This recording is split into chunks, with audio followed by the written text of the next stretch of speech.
Corría el año 2002, cuando Paco a la escuela asistió y su profesor una tarea le dejó. Quiero que investigues cómo la psicología clínica nació.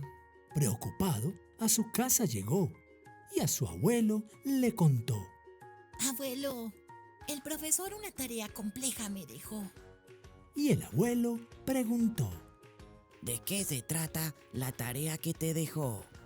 Y Paco respondió. El profesor quiere saber cómo la psicología clínica se dio a conocer. El abuelo sonriendo respondió. Siéntate, mi querido Paco, porque esa historia la conozco de arriba abajo.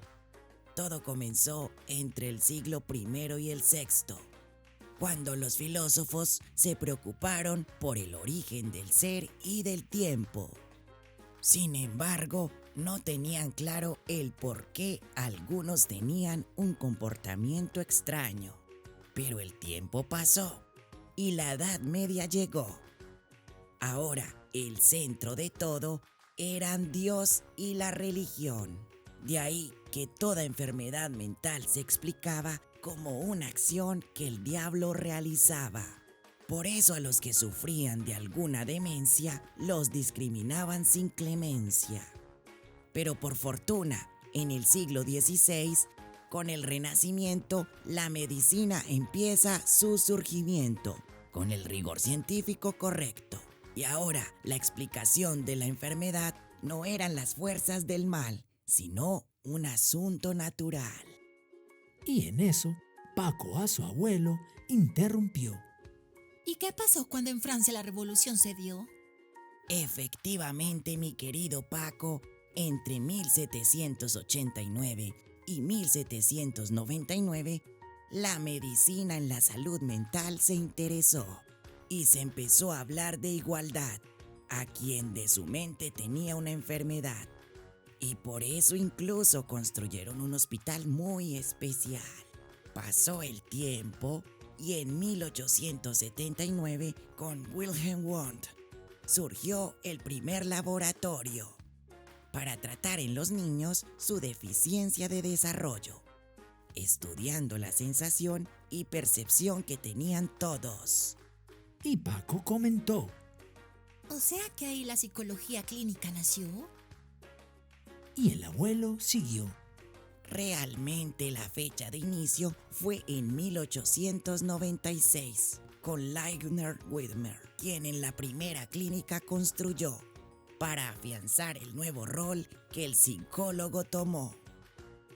Aquí se estudiarán los atrasos mentales de todos los infantes. Y así fue como su labor empezó. Y una vez más, Paco interrumpió. ¿Y en esa época también trabajaba como psicólogo Sigmund Freud? El abuelo respondió. Efectivamente, también gracias a él, la psicología clínica nació, cuando de una base biológica a una biográfica cambió. Pero luego, en el siglo XX, Alfred Binet apareció. Voy a innovar la psicología actual y desde lo psicodiagnóstico, pruebas te voy a dar. Y así la escala de Wechsler y pruebas proyectivas llegaron a la psicología clínica. Pero a los pacientes mentales no se les trataba siempre bien. Y así fue como el testimonio de Clifford Beers se dio a conocer. Yo paciente fui y maltratos recibí. Por eso la Asociación Nacional para la Salud Mental voy a crear.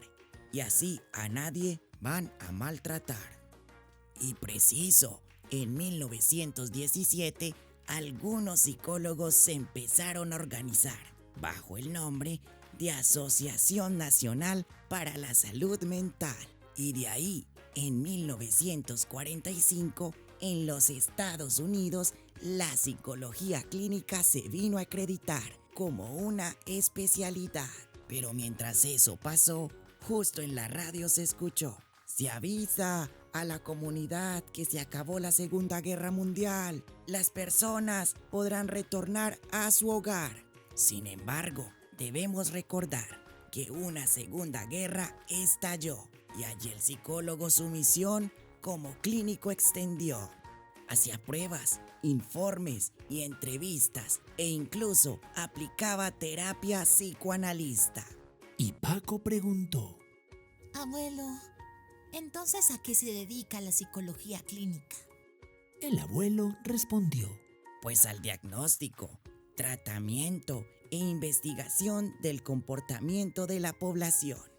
Y Paco complementó. O sea, a explicar cómo la gente actúa de una manera particular y modificar las conductas que lo pueden dañar. Exactamente, querido Paco. La psicología clínica se encarga de todo lo que has hablado. Y así Paco a su abuelo agradeció. Gracias, abuelo. Esa tarea me tenía estresado hoy. Pero qué interesante fue de la psicología clínica saber.